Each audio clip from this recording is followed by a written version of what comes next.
Hi guys, ito yung continuation ng vlog ko last week sa KL at nagpunta naman kami sa Chinatown that day.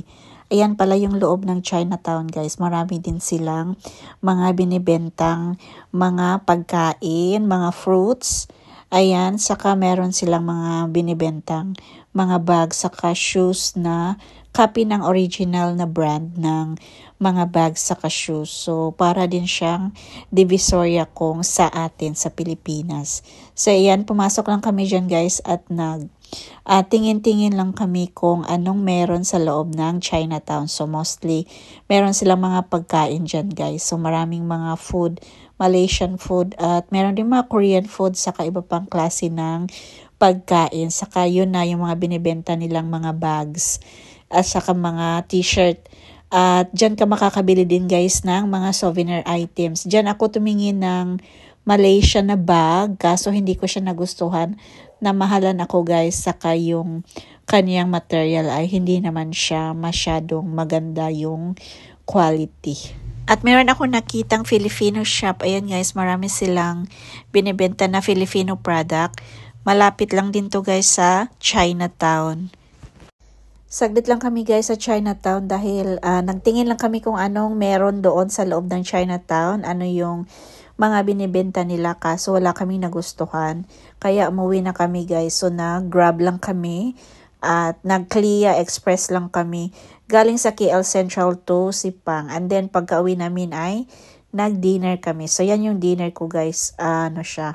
Tom yum soup na seafood. Ayan, napakasarap guys. Masarap yung lasa. Iba talaga pag sa Asian countries mo siya kinain dahil authentic talaga yung lasa ng food. So, ayan, umaga na. Yan yung breakfast ko. Then, nagpunta kami ni Nikki balik sa KL. Doon din sa shop ng sa may pavilion. Then, nag-lunch kami dyan sa Five Guys dahil sabi niya masarap daw yan. Five Guys, ano daw siya? Galing siyang US. So, nakikita niya yan siya sa TikTok. So, gusto niyang itry. Medyo pricey yung price niya, guys. Kaso, masarap yung burger saka yung kanilang hotdog. Napakasarap. Saka yung kanilang chips, guys. Freshly cut. Then, napaka-crunchy, napaka-crispy. At, ayan na. Umuwi na kami niyan sa hotel.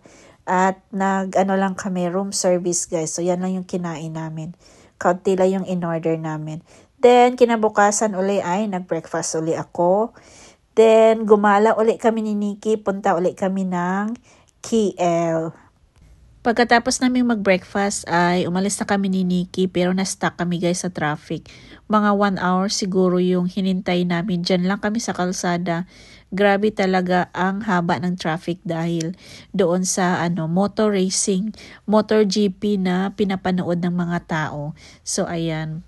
At andyan na kami sa may Terminal 2 na to guys. So sakay kami uli ng Clia Express. Papunta uli kami ng KL. Dahil wala namang magawa dyan sa Sipang. Wala kang mapasyalan sa Sipang guys. So talagang pupunta ka talaga ng KL. So medyo malayo siya kung nasa Sipang ka to KL. Mga 30 minutes ride siya sa Clia Express. Pero ang kagandahan lang guys ay mabilis lang yung Clia Express. So ayan ako nag-video char. So ayan, naghihintay kami na dumating kami doon sa KL Central, doon sa station, last station ng Kuala Lumpur. So yan yung makikita natin papunta doon sa KL guys. So marami kang makikitang mga mahahabang buildings, ayan. Saka yung mga nature naman doon sa kabilang side. Saka mga bahay, mga apartments, yung mga usual na apartments na tinitirhan ng mga Malaysian people. So ayan guys, yan yung makikita mo pag sumakay ka na Clia Express galing sa Terminal 2 ng Sipang to KL Central. So ayan guys, papunta pala kami ng Petronas Twin Towers. 10 years ago guys, nagpunta na din kami dito. Maliit pa yung anak ko. Siya, 2015. Yan. And then, ngayon lang kami nakabalik dito dahil nga doon sa hobby ko na gusto niya manood ng motor racing sa Sepang o tinatawag nila na MotoGP. So ayan, dumating na kami guys sa KL Central. Ayan yung KL Central ng Malaysia. So papunta na kami niyan ng Petronas Twin Towers. So puntahan natin ulit guys yung Petronas Twin Towers.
Finally, andito na kami sa harap ng Petronas Twin Towers. Medyo na traffic kami guys dahil that day ay dyan ginanap ang ASEAN 2025. So ayan na guys yung Petronas Twin Towers.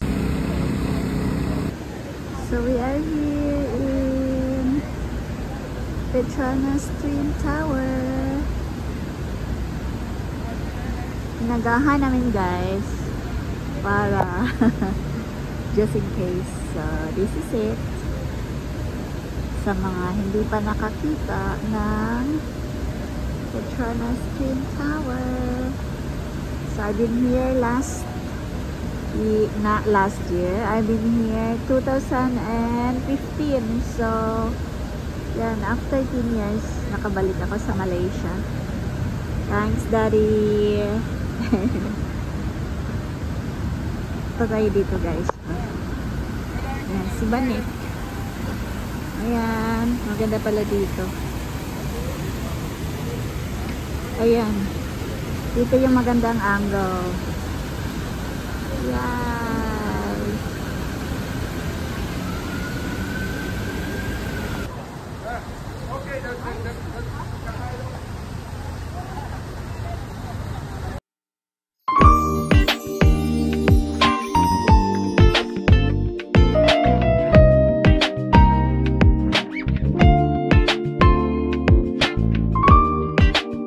After namin mag-Petronas Twin Towers ay bumalik kami sa mall. Nagpunta naman kami sa Soraya KLCC na mall. Ayan, pumasok kami sa Victoria's Secret and then nakakita kami ng Dunkin Donut. Bumili ako guys ng Dunkin Donut dahil na-miss ko yung Dunkin Donut sa Pilipinas. Yung Bavarian yung flavor, yan yung paborito ko guys sa Dunkin Donut. And then nag matcha latte lang ako for a drink. Then pumunta kami dito sa likod. Ayan, kung nakikita nyo, ang ganda ng kanilang dancing water fountain sa likod ng Soraya KLCC. So, yung back view niya din guys ay Petronas Twin Towers. Makikita mo pa din yung Petronas Twin Towers sa likod niyan. So, ayan, ang ganda ng ambience o ang ganda ng feature ng mga buildings.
guys, tapos na kami sa KL. Nakapag-ikot-ikot na kami at nakapag-take na ako ng picture saka video sa Petronas Twin Towers. Yun lang talaga ang pinunta ko doon guys dahil andyan na din ako sa Malaysia. Gusto ko ulit makita yung Petronas Twin Towers kasi yung last time na nakita ko yun ay 10 years ago pa. So maliit pa yung anak ko. So ngayon 15 years old na siya. So ayan guys, pauwi na kami niyan. Sumakay kami ng Clia Express. 30 minutes drive siya papunta sa Terminal 2 sa Sipang. So, doon yung aming accommodation sa Sipang. So, from Terminal 2, sakay naman kami ng Grab papunta sa aming accommodation. So, ayan. Very easy lang naman guys yung pagsakay ng Clia Express. So, nasa Terminal 2 ulit kami the next morning. At nakakita ko guys ng, ayan, bida ang saya, Jollibee. Kahit na hindi ako nakauwi ng Pilipinas guys, ay natikman ko rin ang Jollibee. So ayan, nag-order talaga ako guys ng paborito kong food. Si Nikki naman ay nag-order din siya ng kanyang chicken. So ayan, yung paborito ko dyan guys ay yung burger steak. So ayan, ang sarap. Sarap na sarap ako guys. Dalawa yung in-order ko guys. Nag-order ako ng burger steak. Tapos nag-order din ako ng peach mango pie. Ayan, super sarap niya guys. So, na-solve guys yung aking craving sa Jollibee. At ang sarap ng Jollibee sa Malaysia. Alam ko kasi guys may Jollibee talaga sa Malaysia. Kaso hindi ko alam kung saan yung location. Pero meron para sila sa Terminal 2. So, ayan, happy ako. After namin kumain ng Jollibee, ayan, nasa plane na kami guys at ready na kami pumunta to our next destination. So, abangan nyo guys sa aking next vlog yung pupuntahan namin after ng Malaysia. Thank you for watching. See you on my next vlog. Bye-bye!